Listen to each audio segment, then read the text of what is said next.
Êxodo capítulo de número 12. Hoje é noite de Santa Ceia, noite de Páscoa. E Deus tem uma palavra para as nossas vidas.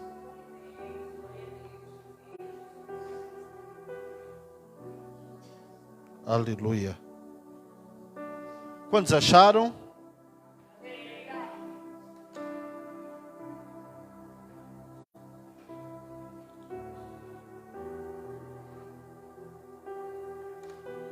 Diz assim a palavra do Senhor, Êxodo,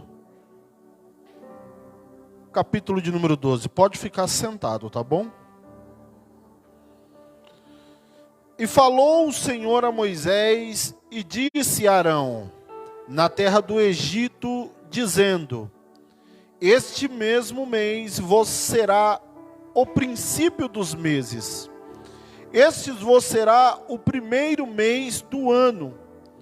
Falai a toda a congregação de Israel, dizendo: ao 10 deste mês, tome cada um para si um cordeiro, segundo as casas dos pais, um cordeiro para cada casa.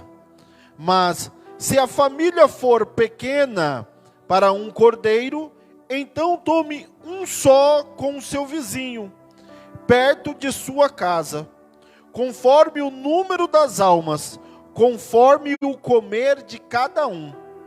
Fareis a conta para o cordeiro. O cordeiro ou cabrito será sem mácula, um macho de 1 ano, o qual tomarei das ovelhas ou das cabras, e o guardareis até o 14º dia deste mês. E todo o ajuntamento da congregação de Israel o sacrificará à tarde. E tomarão do sangue, e poloão em ambas as ombreiras, e na verga da porta nas casas em que comerem. E naquela noite comerão a carne assada no fogo. Comerão a carne assada no fogo com pães asmos, com erva amargosa a comerão. Não comereis dele nada cru, nem cozido em água, senão assado ao fogo, a cabeça com os pés e com as fressuras, e nada dele deixareis até pela manhã. Mas ao que dele ficar até pela manhã, queimarás no fogo. Assim, pois, o comereis, os vossos lombos cingidos, os vossos sapatos nos pés, e os vossos cajados na mão, e o comereis apressadamente. Esta é a Páscoa do Senhor. Eu passarei pela terra do Egito esta noite, e ferirei todo o primogênito na terra do Egito, desde os homens até os animais, e sobre todos os deuses do Egito farei juízo. Eu sou o Senhor. E aquele sangue vos será por sinal nas casas em que estiverdes. Vendo eu o sangue, passarei por cima de vós, e não haverá entre vós praga de mortandade, quando eu ferir a terra do Egito. E esse dia vos será por memória, e celebrá-lo-eis por festa ao Senhor. Nas vossas gerações o celebrareis, por estatuto perpétuo. Amém? Aumenta só um pouco aqui o fundo, o meu microfone aqui no altar. Meus irmãos, aqui é quando Deus ele institui a Páscoa. Não a Páscoa que nós conhecemos hoje. A Páscoa de Cristo. Aumenta mais um pouquinho. A Páscoa de Cristo, porque a Páscoa, ela é o Cordeiro de Deus.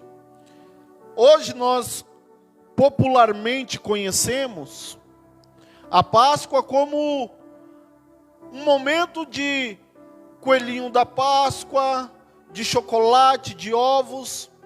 Só que a Páscoa, na verdade, é o momento onde que o povo está sendo liberto da escravidão do qual eles viviam no Egito. A Bíblia nos diz que 470 anos foram um tempo que aquele povo passou no Egito. 470 anos de escravidão, irmão. Cidades inteiras foram construídas através da mão deles. Imagine só, 470 anos, nos dias atuais, que o tempo está passando assim, rápido, já demora, não é verdade? Imagina agora, há mais de 3.000 anos atrás, 4, 5 mil anos atrás, que não tinha internet, não tinha televisão, não tinha eletricidade, o tempo passava bem devagar. Imagine só, a vida daquele povo era trabalhar, apenas isso. E aí o povo, ele começa a clamar a Deus, e Deus se lembra da promessa que ele fez para Abraão. E Deus levanta então Moisés para que vá até Faraó para libertar o seu povo. Quando Moisés chega, você conhece a história, Faraó não quer libertar o povo. Por quê? Porque imagina, uma mão de obra gratuita. Quem é que quer liberar? Não é? Imagina, se você tem uma empresa e você não precisa pagar os seus funcionários, você só precisa alimentá-los, só mantê-los vivos. Não é? Quem é que quer abrir mão de uma mão de obra dessa? Ninguém. E o Egito, irmão, ele era uma terra ali, era uma terra que tinha muitos deuses. Tinha mais de 1.000 deuses. Imagine só, tanto que quando Deus levanta Moisés e fala assim, vai lá e fala com o faraó, ele fala assim, mas eu vou falar o que para eles? Quem é que está me enviando? Porque tinha muitos deuses. Então se ele fosse chegar lá e falar assim, eu vim no nome de Deus, aí as pessoas iam perguntar, mas qual deles? Aí Deus responde para ele, fala, o eu sou o que sou, os enviou. Ali Moisés chega de frente de Faraó, para que o povo seja liberto. Só que o próprio Deus endurece o coração de Faraó, a fim de castigar Faraó e todo o povo, por conta das crueldades que eles fizeram contra o povo dele, e ele não liberta, e vai vindo praga atrás de praga, vem os rios se transformam em sangue, vem as moscas, vem as pragas das rãs, vem piolho, gafanhoto, enfim, vai indo uma atrás da outra. Durante 9 pragas, não teve libertação, o povo não foi liberto. E aí chega o momento do quê? De Deus instituir a Páscoa. Entenda, não é que as outras 9 pragas não surtiram efeito. Pelo contrário, surtiram muito efeito. Mas Deus estava preparando o povo para sair no momento exato. Tudo tem um tempo, irmão. Tudo tem um tempo preparado. O tempo de sofrimento, por mais longo que ele seja, ele vai acabar. Deus tem preparado o fim do tempo de sofrimento para aquele que clama ao Senhor. Se você tem clamado a Deus, se você tem estado na presença de Deus e falado com o Senhor, sobre seja qual for o teu sofrimento, você pode ter certeza que Ele está preparando o tempo para pôr um ponto final na sua angústia, na sua tristeza, na solidão, seja lá no que for.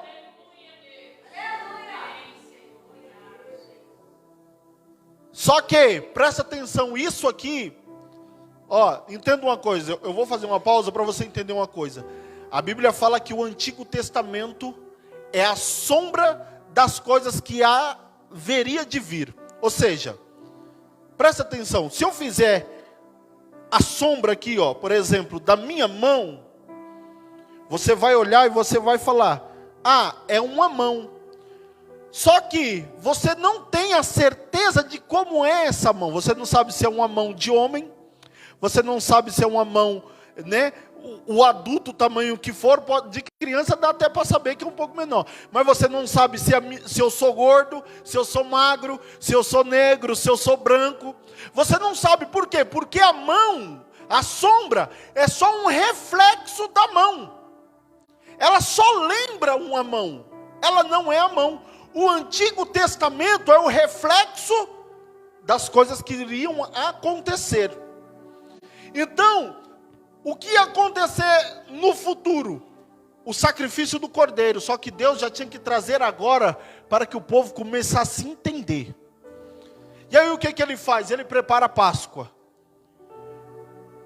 Ele prepara a Páscoa, porque só existe uma coisa que liberta, irmão, no mundo espiritual, é o sangue.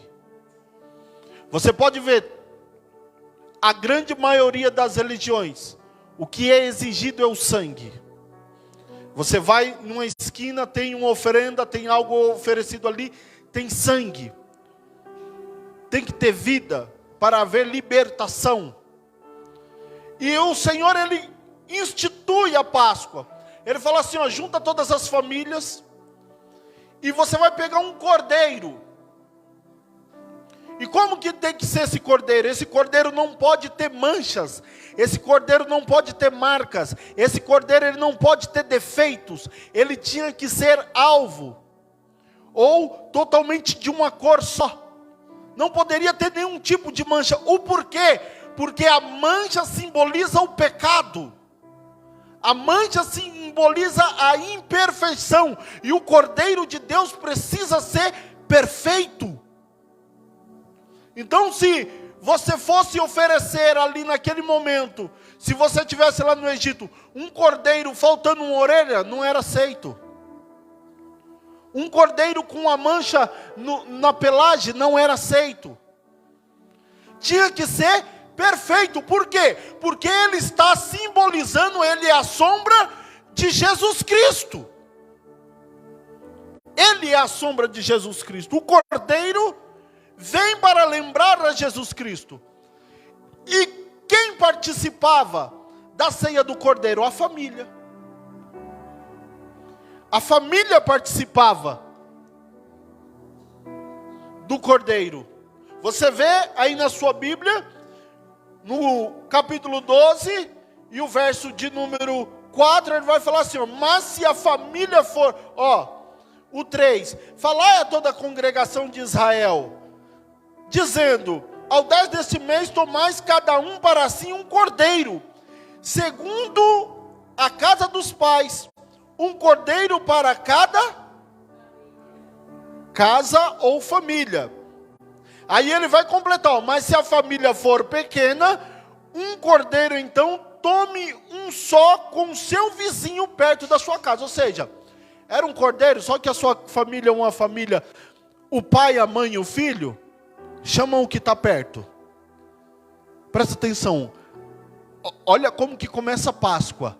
Ela começa no centro da família, no seio da família. O que mais importa para Deus é a minha e a tua salvação na família. A família à mesa, a família junta. A família ao redor, a família unida. Você quer ver uma coisa? Lembra quando Jesus liberta o gadareno? Ele liberta o gadareno fala assim, Senhor, posso ir contigo? Ele fala, não, volte para a tua casa e conte para os seus tudo aquilo que o Senhor fez por ti. Depois lá na frente, ele em Cafarnaum, aqueles 4 amigos levam um homem e colocam na presença dele, ele levanta, toma o teu leito e vá para onde? Para a tua casa. O evangelho de Cristo é o evangelho da família. O evangelho de Cristo é o evangelho da comunhão familiar.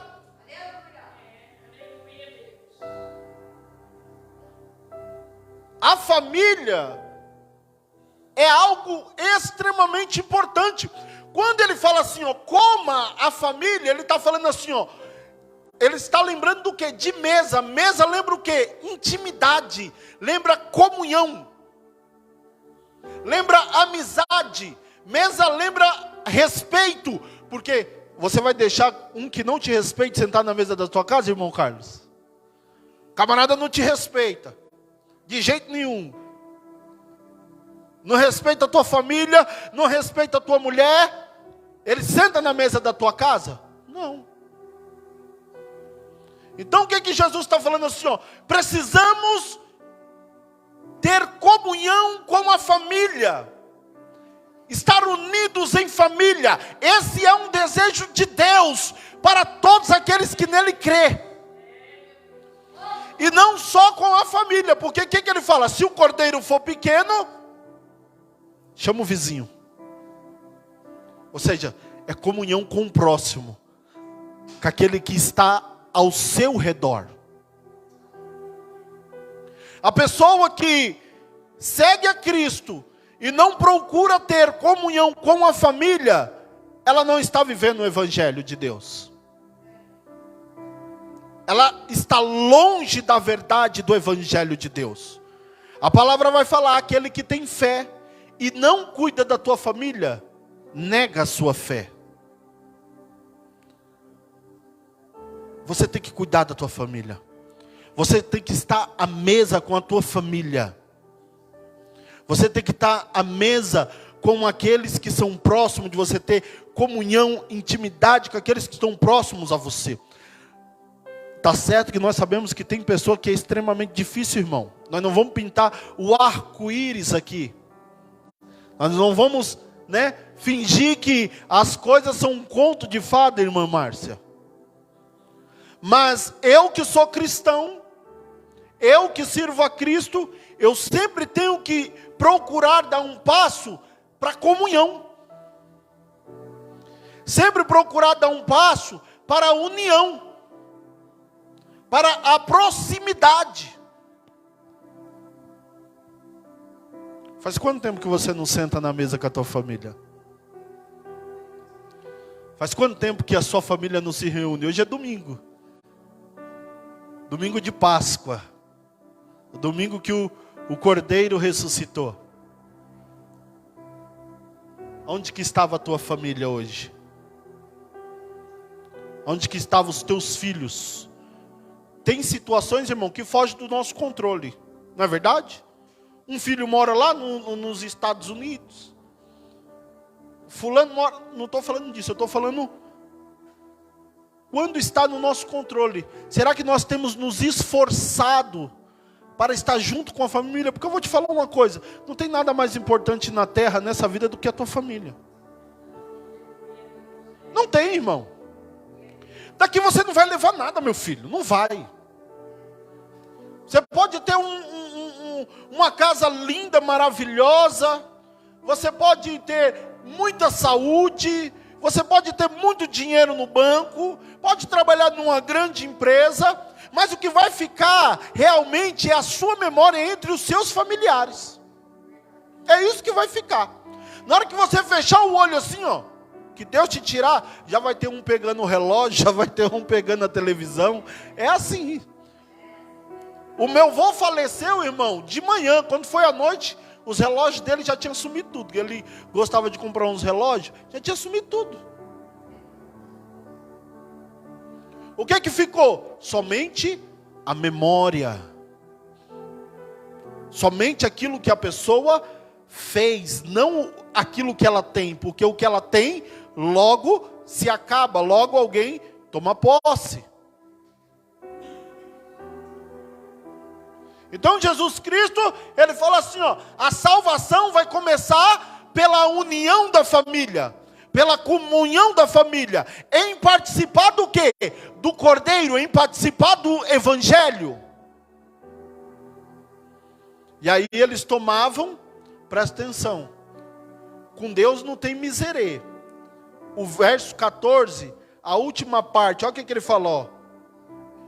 Cada casa, conforme o número das almas, conforme o comer de cada um fareis conta para o cordeiro. Ele estava falando assim, ó, tem que comer, mas você tem que ver se cada um vai comer bem. Conforme o quê? O comer de cada um. Porque não adiantava ter um cordeiro magro, e aí você fala assim, vai sobrar aqui, vai sobrar um pouquinho, vamos chamar um outro irmão ali, mas não ia dar para todo mundo. O cordeiro de Deus dá para todo mundo. O amor de Deus dá para todo mundo. É suficiente para todo mundo. E ali o que acontecia? Eles tinham que comer durante toda a noite. Ele era imolado à tarde, às 3 horas da tarde. Eles imolavam ele e começavam a preparar. E ali eles viraram a noite comendo ele. Por quê? Porque o Senhor à meia-noite, ele passaria pela terra do Egito e feriria todo o primogênito. Então o que ele fazia? Ele pegava o cordeiro, o sangue do cordeiro, ele pegava uma palha, ia aqui no umbral da porta, no batente, como nós conhecemos, e marcava com sangue. Aí o Senhor mesmo falou, todo aquele que eu passar por cima da sua casa e tiver a marca do sangue do cordeiro, esse eu o livrarei. Mas se não tiver, eu não pouparei. Então, era obrigatório o quê? Ter a marca do sangue do cordeiro para que houvesse salvação naquela casa. Se não houvesse a marca do sangue do cordeiro, ali haveria morte. Aí o Senhor deu a instrução: cingir os vossos lombos. Sabe o que é cingir os vossos lombos? É se preparar. Coma ele com o cajado na mão, as sandálias nos pés, preparado para sair. Por quê? Porque ia haver choro no Egito. O Senhor, ele ia matar todo o primogênito no Egito, desde o servo até na casa de Faraó. E foi assim, ou seja, ia acontecer uma grande revolta e eles precisavam sair rápido. Mas presta atenção, quem ia sair? Aquele o qual tinha a marca do sangue do cordeiro. Presta atenção, assim aconteceu. Eles comeram. O que não foi comido durante a noite, que não deu, que não aguentava mais, foi queimado. O anjo passou, matou muita gente, todos os primogênitos. Primogênito é o que? O primeiro filho nascido, homem. Ele matou todos os primogênitos. E ali o povo foi liberto. Aí no final ele fala assim, ó, isso será por estatuto perpétuo. Pois bem, passou-se o tempo. O povo entrou na terra de Canaã, foi feito o tabernáculo, foi feito os templos. E como que era que se fazia esse ritual agora nos tempos de Jesus? Era bem parecido, só que ao invés do sangue ser passado na porta, ele era oferecido no Santo dos Santos. Era assim que se fazia. O sacerdote, ele pegava o cordeiro e ele imolava o cordeiro no altar do sacrifício, que era o primeiro altar. Era assim, ó, você entrava na tenda da congregação, tinha o altar do sacrifício, tinha a pia para o sacerdote se lavar, aí ele entrava na tenda. Aqui era só o pátio, ele entrava na tenda.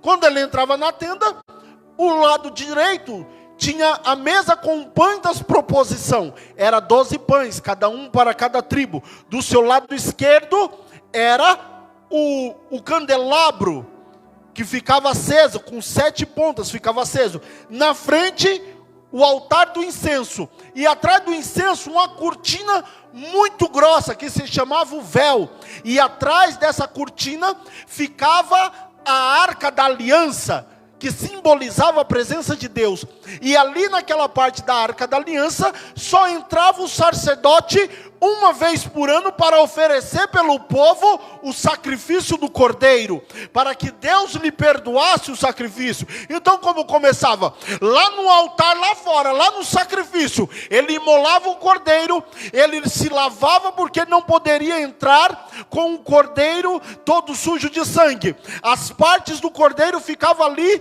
no altar para queimar. Ele entrava, quando ele chegava no Santo dos Santos, todos aqueles sacerdotes que vinham com ele não podiam entrar, porque só o sumo sacerdote entrava. Quando ele entrava, tinha o altar, tinha a tampa do propiciatório, melhor dizendo. Cada lado tinha um chifre. Ele aspergia 7 vezes em cada ponta de chifre. Assim era coberto o pecado do povo pelo sangue. Na época de Jesus não era diferente. E o povo? O que o povo estava fazendo enquanto o sacerdote fazia isso? Eles estavam reunidos na sua casa, comendo e se alegrando. Era pães asmos, um cordeiro e como que chama? Ervas amargas, para se lembrar da amargura do Egito. Presta atenção. O cordeiro, para oferecer, para que hoje eu e você pudesse ter a chance de estar aqui, pudéssemos ser salvos, irmão, todos nós pecamos e fomos destituídos da glória de Deus. Eu, você, pastor, eu nunca pequei, tem certeza? Você nunca feriu nenhum dos 10 mandamentos? Nunca feriu nenhum dos 10 mandamentos? A sua vida toda você honrou pai e mãe? A sua vida toda você nunca colocou, não ireis atrás de outro ídolo. Você nunca colocou ninguém acima de Deus na sua vida. Deus sempre esteve em primeiro lugar na sua vida. Você nunca desejou nada do próximo. Se você for parar para pensar, pelo menos uns 4, 5 a gente sempre quebrou. Então estávamos condenados à morte. E o que é que nós precisávamos? De um cordeiro para nos salvar. E esse cordeiro tinha que ser como? Sem manchas, sem marcas. Ou seja, não poderia ter pecado. Por que que Jesus é o cordeiro? Por que que ele é o Messias? Porque nele não havia pecado. Porque se houvesse pecado nele, não seria aceito o sacrifício. Por que que Satanás, quando ele foi levado ao deserto, veio tentar ele? Lembra? Jesus foi batizado e a palavra fala assim: e pelo Espírito, ele foi conduzido ao deserto para ser tentado. Aí Satanás, a Bíblia fala assim, e teve fome, depois de 40 dias e teve fome. Aí Satanás chega perto dele e fala assim, se tu és o Filho de Deus, transforme essa pedra em pão. Tentando ele fazer uma demonstração de poder sem necessidade alguma. Tentando o ego dele. O que ele fala para Satanás? Nem só de pão viverá o homem, mas sim de toda palavra que sai da boca de Deus. Ele vai para onde? Para a palavra de Deus. Por quê? Porque a palavra é o que nos purifica, irmão. A palavra é o que nos santifica. Se não existir a palavra, nós vivemos da nossa forma, do nosso jeito. Mas porque existe a palavra, os seus preceitos, os seus mandamentos, nós caminhamos por ela e por isso nós nos limpamos e nos purificamos. Aí Satanás pega ele e leva ele para cima do pináculo do templo. Aí ele fala assim, lança-te daqui, porque está escrito, Satanás indo para dentro da palavra, lança-te daqui, porque está escrito, aos teus anjos dará ordem, em tuas mãos te sustentarão. Toma cuidado, porque o diabo ele te engana dentro da Bíblia. O diabo te engana com a própria palavra de Deus. Ele distorce ela para parecer que aquilo que ele está falando é verdade baseado num texto bíblico. O que Jesus fala? Também está escrito: não tentará o Senhor vosso Deus. Aí o diabo não desiste, irmão. Pega ele, leva ele para cima das montanhas e fala: está vendo todos esses reinos? Todos eles me foram dados. Por que o diabo fala isso?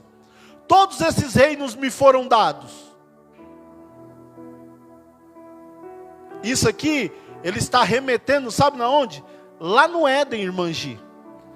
O que Deus falou para o homem quando os criou? Quando colocou ele no Éden? Dominai sobre todas as coisas. O que ele estava fazendo? Ele estava pegando o mundo e falando assim: ó, toma, é teu, domina sobre tudo.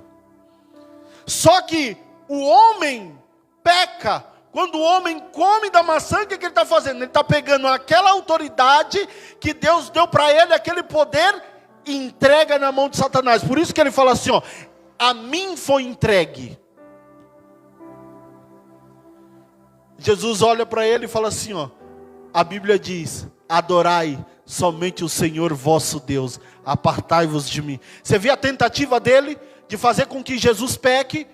Por quê? Para que o cordeiro fosse reprovado, para que o cordeiro tivesse marcas, manchas, máculas. Então Jesus, ele se mantém firme no propósito do qual ele veio na terra, que era para nos dar vida e vida em abundância. Nós não estamos vivos porque o pastor Peterson não peca. Nós não estamos vivos porque a irmã Ana é uma santa. Nós estamos vivos porque ele obedeceu até o último dia e teve morte, e morte de cruz. É por ele. É por Jesus Cristo, irmão. Não é pela irmã. Não é pela outra irmã missionária. É por Deus. Por que nós suportamos todas as coisas que nós suportamos? Por causa de Deus. Porque se eu olhar para o homem, eu caio. O homem está aqui em cima pecando, pregando, e ele desce daqui a pouco, ele peca. Mas por que eu preciso permanecer firme? Foi porque ele deu a vida por nós. É por causa do cordeiro. É por causa do sacrifício do cordeiro. Então era assim no Antigo Testamento. Só que precisava haver o quê? Uma mudança de testamento. Um novo testamento precisava ser escrito. O cordeiro precisava ser imolado, porque aquele sacrifício que era feito anualmente era um sacrifício falho, porque o povo continuava pecando. E aí Deus prepara o cordeiro. A Bíblia vai falar que na noite que foi traído, Jesus Cristo, chegando na cidade pela manhã, ele manda que se prepare a mesa de Santas Ceias. Mateus 26.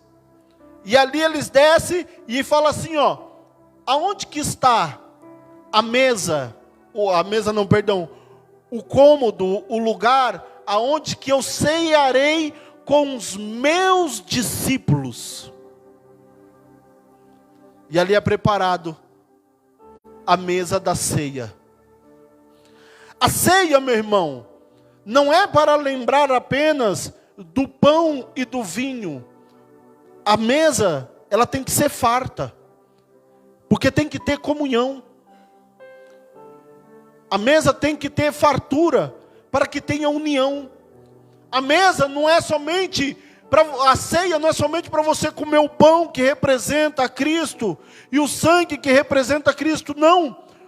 A ceia é para que nós venhamos nos unir como famílias de Cristo, que viemos estar juntos, como famílias de Cristo, porque Ele mesmo falou: a minha família é todo aquele que faz a minha vontade, a vontade do meu Pai. Então, a noite de Santa Ceia, não se pode faltar ao culto. Não é porque você vai deixar de comer o pão e beber do cálice, não é apenas isso, mas é porque você vai ter deixado de ter comunhão com a tua família em Cristo.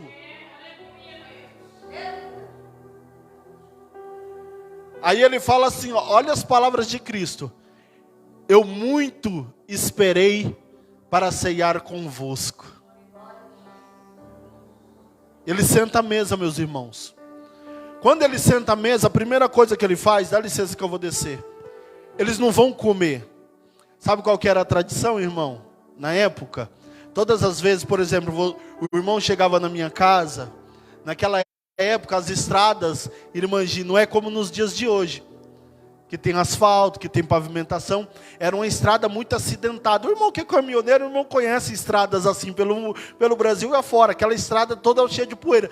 Então, o camarada, quando ele chegava, não tinha um sapato fechado igual aqui que o pastor está, era sandália. Ele chegava com o pé muito sujo, irmão. Então a primeira coisa que ele fazia era o quê? Oferecer água para lavar o rosto. E a pessoa que era convidado, o irmão Carlos chegava na minha casa convidado, ele se assentava e vinha o servo mais humilde de todos, aquele que era o menor de todos, era o serviço mais indesejado. Ele sentava e aí o servo vinha e lavava os seus pés. Olha a primeira atitude de Jesus. Ele senta, João capítulo de número 13, e chegando a hora da ceia, ele senta, aí ele vai lavar os pés de um por um. Aí ele fala assim, ó, aquilo que eu vos faço, fazeis vós também, porque eu deixei exemplo. Nós fazemos o que Cristo faz, não é porque o pastor fala, é porque Ele deixou o exemplo. Nós seguimos o exemplo dEle. Ah, mas fulano não segue, o problema é de fulano, eu não estou imitando fulano, eu estou imitando a Cristo. Ah, mas Beltrano não faz, o problema é de Beltrano, porque eu não imito Beltrano, eu imito a Cristo. Imagine só, chega lá, ah pastor, oh Jesus, eu não fui para a igreja, eu não congregava na igreja, eu não ia para a igreja, porque na minha época lá o negócio estava muito bagunçado, mas ele está falando assim, mas quem deu o exemplo não foi eles, fui eu. Eu falei para você me seguir. Eu não falei para você seguir o pastor. Aí Pedro, irmão, não, Senhor, imagina, o Senhor vai me lavar o pé, por quê? Porque ele sabia que aquela atitude dele era do servo mais humilde da casa. Ele não queria aceitar. Aí Jesus fala assim, ó Pedro, se você não me deixar te lavar os pés, você não tem parte comigo. Ele falou, não, pode lavar, lava a cabeça, lava tudo. Pedro já queria tomar banho.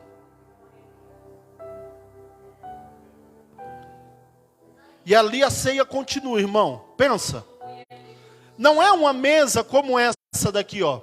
A mesa lá, ela era baixa, era mais ou menos dessa altura, 50, 60 centímetros. Eles colocavam umas almofadas embaixo, por isso que a Bíblia fala assim, estando ele debruçado à mesa, lembra quando a mulher veio por trás dele lavar os pés? Estando ele debruçado à mesa, porque eles praticamente se debruçavam sobre a mesa. Eles praticamente deitavam sobre a mesa e comiam com a mão. Aí ele ali, imagina, aqueles 12 homens, devia ter mais algumas pessoas ali, e Jesus Cristo ensinando e falando. Aí ele começa a falar, ele começa a dar o sermão. Você quer ver? Abre aí sua Bíblia. João 13.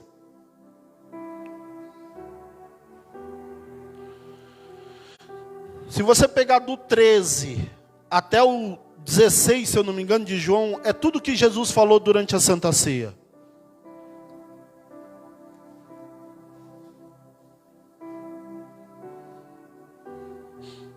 Olha só, 13 e o verso 13, olha o que ele fala, ó. Vós me chamais mestre e senhor, e dizei bem, porque eu sou. Ora, se eu sou o senhor e mestre, vós lavais aos pés. vós deveis também lavar os pés dos outros, porque eu vos deixei exemplo, porque como eu vos fiz, façais vós também. Isso é na mesa de Santa Ceia, irmão. E você sabe o que os discípulos estavam fazendo? Brigando para ver quem era o maior.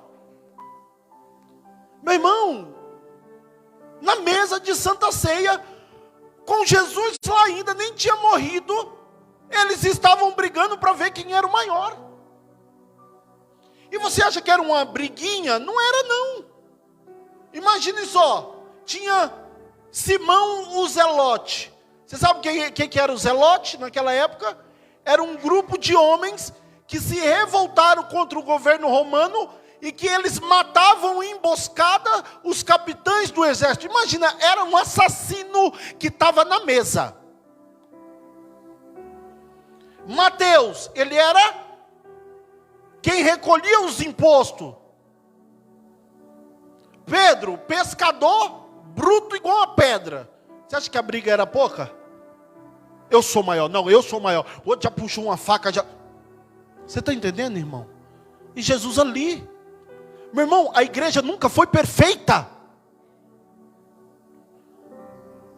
Quem é perfeito é Jesus. A igreja nunca foi perfeita. Eles estão na mesa de Santa Ceia com o próprio Deus lá e estão brigando para ver quem é o maior. Não, quando Jesus está falando que vai embora, né? Eu que vou tomar conta aqui desse negócio aqui, viu? Ah, só se for por cima de mim, porque é eu que vou tomar. Enquanto que eles estão brigando ali, Tiago e Felipe e a mãe deles chamam Jesus de canto. Ó, quando o Senhor chegar na sua glória, permita que meu filho, um sente do lado direito e o outro do lado esquerdo seu. Fala a verdade, estava manifestado, não estava não? Você está entendendo, irmão, o que é a igreja? Por quem que foi que Jesus morreu? Se você ficar olhando para dentro da igreja e começar a olhar para os problemas, para as dificuldades, para os defeitos dos irmãos, meu irmão, você desiste. Você tem que olhar para o Cordeiro perfeito. Você tem que olhar para aquele que deu o exemplo. Você tem que olhar para aquele que morreu por você. Que é por causa dele que nós estamos aqui. Eu vou encurtar que nós já estamos com o tempo avançado. Jesus acaba a Santa Ceia. Ele faz uma oração, canta um hino e vai para o Getsemane por volta das 9 horas da noite. Quando ele vai entrando no Getsemane, um temor, algo tão forte toma ele, que ele fala assim, ó, a minha alma se abate profundamente. Ele vai orar. Quando ele começa a orar, a Bíblia fala que gotas de sangue começam a descer. Ele começa a suar sangue. Isso aqui não é um efeito sobrenatural. Se você pesquisar, você vai ver que uma pessoa ela pode suar sangue. E quais são o momento que ela sua sangue? Quando ela está colocada sobre grande pressão, sobre grande estresse. Os vasos sanguíneos se rompem e aí o suor desce como gotas de sangue. Depois de orar 1 hora, ele volta para os seus discípulos. Aí até que ele fala, Pedro, será que não pode vigiar comigo durante 1 hora? A Bíblia fala o quê? Que eles estavam tomados de sono. Nos dias de hoje, a gente vendo assim, a gente fala assim, mas rapaz, esses homens 10, 11 horas da noite estavam morrendo de sono desse jeito, que é o ponto de não aguentar. Só que, meu irmão, isso aí é há 2000 anos atrás, onde que as pessoas acordavam 5 horas da manhã, quando era 5, 6 horas da tarde, estavam indo dormir. Para quem está acordado 11 horas da noite, é a mesma coisa eu e você, 2, 3 horas da manhã, nós já estamos cansadíssimos de sono. E aí chega Judas, por volta da meia-noite, Jesus ele é entregue. Ele vai para a casa de Caifás, ali ele sofre um julgamento, é condenado. O julgamento ele sai como culpado, mesmo sendo inocente. O dia amanhece, mandam ele para... Como é o nome do abençoado? Para Pilatos. Chegando na casa de Pilatos, Pilatos manda ele para Herodes. Herodes manda ele de volta para Caifás. Presta atenção. Como é o nome dele? Esqueci de novo. Para Pilatos. E ali era costume do governo libertar alguém, um prisioneiro. Naquela tarde tinha dois: Jesus Cristo, o qual se dizia o rei dos judeus, e Barrabás. Pilatos coloca ele diante da multidão. Os líderes religiosos começam a agitar a multidão para que libertasse Barrabás. E aí começa: Barrabás, solta Barrabás. Barrabás é solto. Jesus é entregue para ser crucificado. A primeira coisa, levam ele para um lugar e ele sofre uma quarentena de chicotadas. São 39 chicotadas. Com um chicote que era um chumbo e na sua ponta tinha ossos. Ele toma 39 chicotadas. Vestem ele com uma roupa de linho branco, colocam-lhe uma coroa de espinho na cabeça e bate com um caniço, um tipo de pau na cabeça dele, até que se enficasse. Depois arrancam aquela roupa, imagina a carne viva, a roupa colou, vieram e arrancaram a roupa. Colocaram a cruz, que era de quem? Quem ia morrer? Barrabás, nas costas dele, falou: vamos para a crucificação. Ele é levado até o cume do monte. Chegando lá, a cruz, como a madeira era muito dura, o que eles faziam? Eles já faziam um pré-furo antes. Só que aquelas medidas que estavam na cruz não era de Jesus, era de Barrabás. Então na hora que foram crucificar, ele não é crucificado na palma da mão. Ele é crucificado aqui, tá, irmão? Aquilo dali que nós vemos nos filmes é ilustração de Hollywood. Porque aqui a mão rasgaria. Então o prego entre o pulso dele, é no pulso dele, para ter sustentabilidade. Quando vão crucificar ele, percebe que a mão dele não chega no pré-furo. Então o que fazem? Pisam na costela e puxa o braço dele até se deslocar, para chegar no lugar do buraco. Ele é pregado os dois braços. Depois, o prego não vem no peito do pé, o prego vem debaixo do tornozelo. E ele atravessa. E ali Jesus ele é crucificado. A morte pela cruz é uma das mortes mais dolorosas e terríveis que tem. Porque a pessoa ela morre por asfixia. Por quê? Porque o peso está na mão. Pensa só, você está crucificado. Está em cima do pé. Você precisa respirar. O peso do corpo está impedindo. Então o que você faz? Você levanta o corpo, respira. Daqui a pouco a sua não vai doendo de novo. Aí você vai perdendo o fôlego. Aí você quer respirar, você... Os historiadores falavam que tinha pessoas que demoravam até semanas para ser crucificado. E ali Jesus, às 3 horas da tarde, ele rende o seu espírito. O sangue cai. E ele fala: Senhor, está consumado. A Bíblia fala que o céu se escurece. Mortos são ressuscitados. E o véu do templo se rasga de cima a baixo.